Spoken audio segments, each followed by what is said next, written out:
New Zealand is a country split across two islands. Most people will argue that the South Island is the heart of New Zealand's beauty, but we're about to show you that its northern counterpart can be equally as captivating.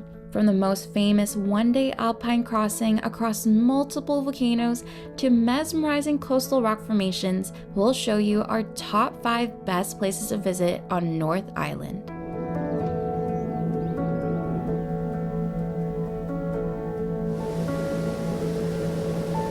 You'll most likely fly into the capital city of Auckland to start your journey and pick up a rental car or camper van. From here, make the quiet and stunning 2.5-hour drive through the countryside until you come to your first destination, Cathedral Cove.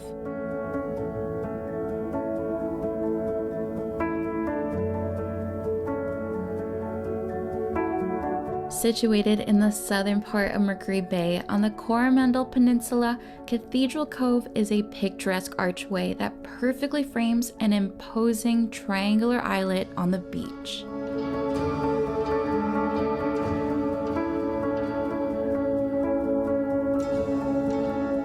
This is such a gorgeous archway, and the beach is so stunning, especially with the morning glow just beating right off it. And these rock formations are just out of this world. The cliffs are just completely covered in these amazing trees. But around 9 a.m. is when it starts to get quite busy.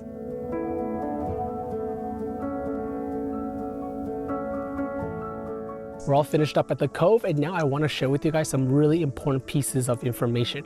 Now, first of all, getting to Cathedral's Cove does take a little bit of effort. You can't just drive up, get out your car, and you're there. It does take at a minimum half an hour of walking from the Cathedral Cove parking lot. Now, the trail itself is super paved, really beautiful. Now, what's funny is that at the Cathedral Cove parking lot during the summer months, you can't actually park there because there are way too many tourists. So you need to park at the Hahe parking lot, and from there you can catch a shuttle for $7 New Zealand per person round trip. Now for us, we really want to see it for sunrise, and it was so worth it for sunrise, by the way, that the shuttle doesn't actually run this early. So for us, we parked at the Hahe beach.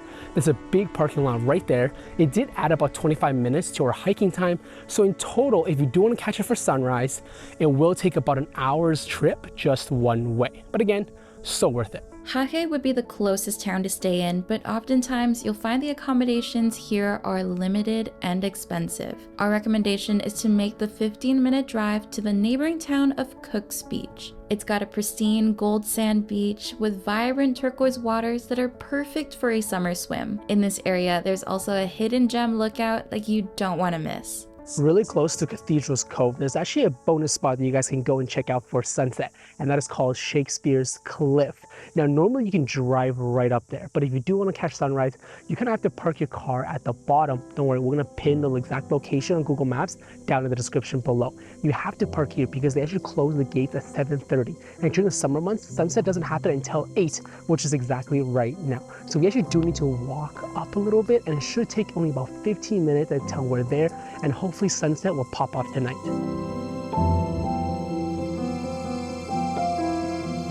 This is our first viewpoint. You can see Lonely Bay. It seems very lonely as nobody is there currently. And Cook's Beach right over there. I know we're here for sunset, but it would be amazing to be here in the day because then we can really see how turquoise that water is in the sunlight. It's absolutely gorgeous.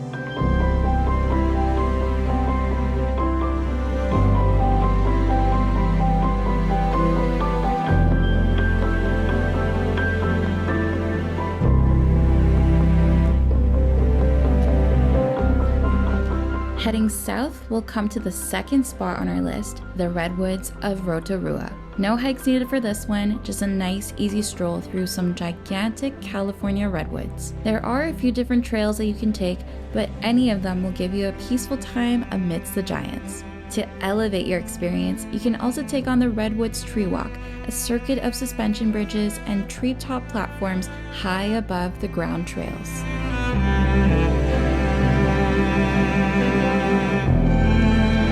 We made it over to the Rotorua area, specifically the Redwoods, also known as the Pouakai Forest. I really hope I'm pronouncing that correctly, but this area is beautiful. It is covered in these massive California redwoods, which were planted in 1901. Even though today is quite a hot day, we're here literally in the middle of the afternoon, but it feels so cooling because these trees provide a lot of shade. Now in this area, there are a lot of different walking trails. The most popular one, the one we're on right now, is actually the shortest one. It's called the Memorial Grove Track, also known as the Red Track. It's only 2 kilometers, which means half an hour on a relatively flat path, and it is beautiful to stand amongst these giant trees.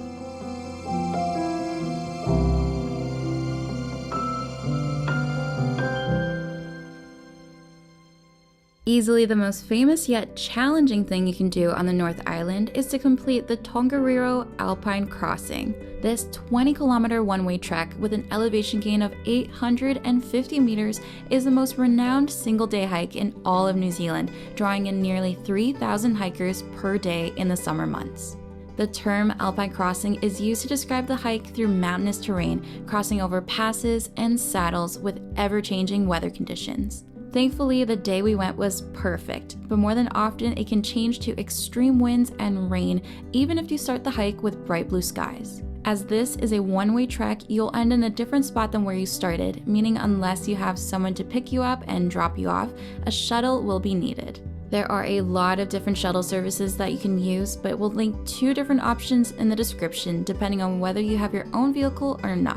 We had our own car, so we parked at the Kitataki car park to catch the earliest shuttle at 6 a.m. We highly recommend pre-booking your shuttle as soon as possible, as shuttle time slots do sell out. After that quick half-an-hour shuttle, we have made it to the beginning of the Tongariro Alpine Crossing.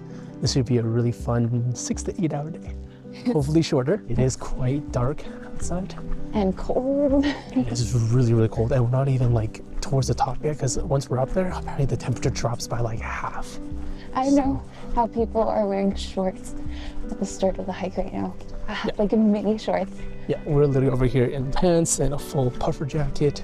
But I feel like we're prepared, and it should be a really fun day. I think because of the whole shuttle system, there are so many people clumped up here at the very beginning. There's quite literally like 100 people starting this hike all at the same time. So we're kind of all hiking in this really big group. It's kind of funny, but the views are looking pretty amazing. There's a soft glow right over the volcano.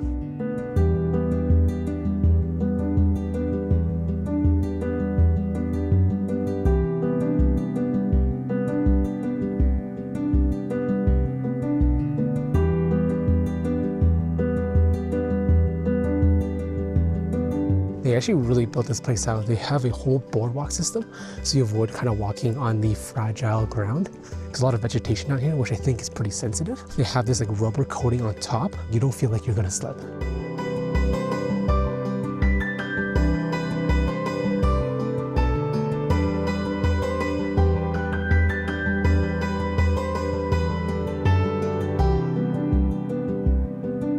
We're about a third of the way through this entire hike, and after that uphill, we've come to a nice flat path. Really enjoyable through these valley views. Right ahead of us, we have a really steep section, but it's quite short. And after climbing this, we're really hoping to get that iconic crater look. About 160 meters in elevation gain. Our beloved stairs are gone. We do have this mud trail, but the dirt seems to be pretty compact, so it's not slippery at all.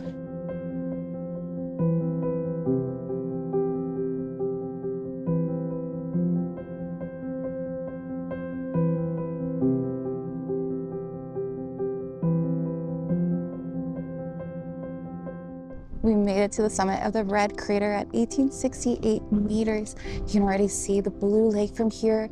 The hot springs are just emitting so much gas down there as well. It's incredible.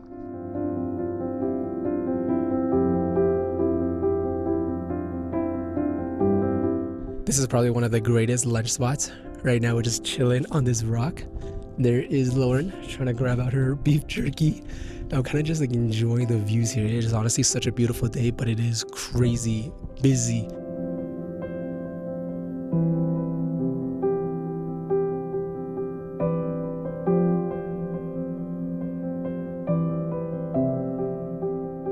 Heading west, we'll come to our favorite mountain/volcano on North Island, Mt Taranaki. There are several places from which you can marvel at the dormant stratovolcano, and we'll show you guys 2 of them. The first is just off Pembroke Road West, heading towards Taranaki after the town of Pembroke. Drive along and eventually you'll reach an incredible road shot view that lines the mountain perfectly. Definitely worth the short stop. The second spot was easily our favorite scene in all of North Island, the reflective tarns on the Mangorei track.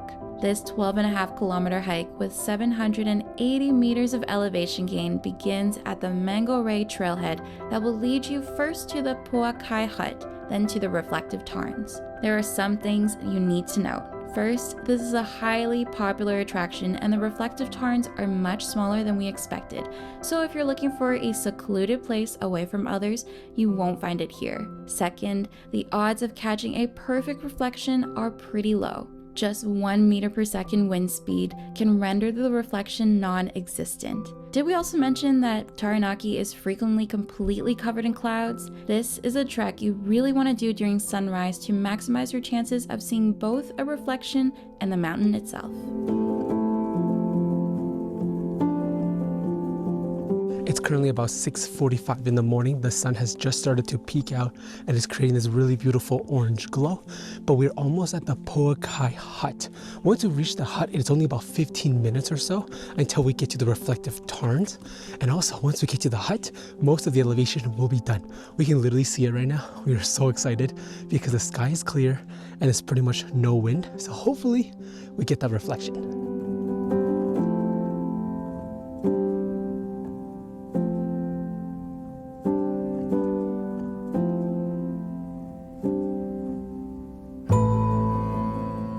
This is crazy. There's so many people here for sunrise this morning, and everybody wants that photo spot, including us.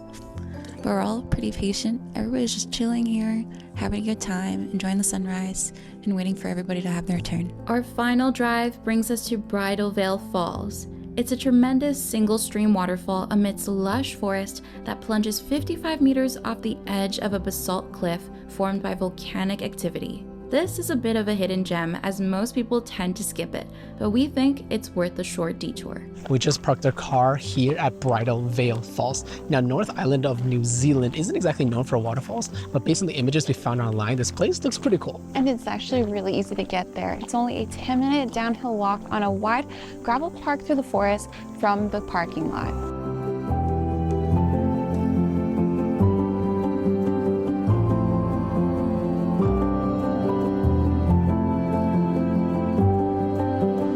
Looks beautiful when the sun comes out. Wow. You can actually see the individual droplets if you actually pay attention closely. You can see them kind of shining and shimmering in the sunlight. By no means do these 5 spots cover all of what North Island's beauty has to offer, but we hope this gives you a good starting point to plan out your North Island road trip. Make sure to check out our description as any important resources will be linked below. We hope you enjoyed this New Zealand hotspot guide, and we'll catch you guys on our next adventure.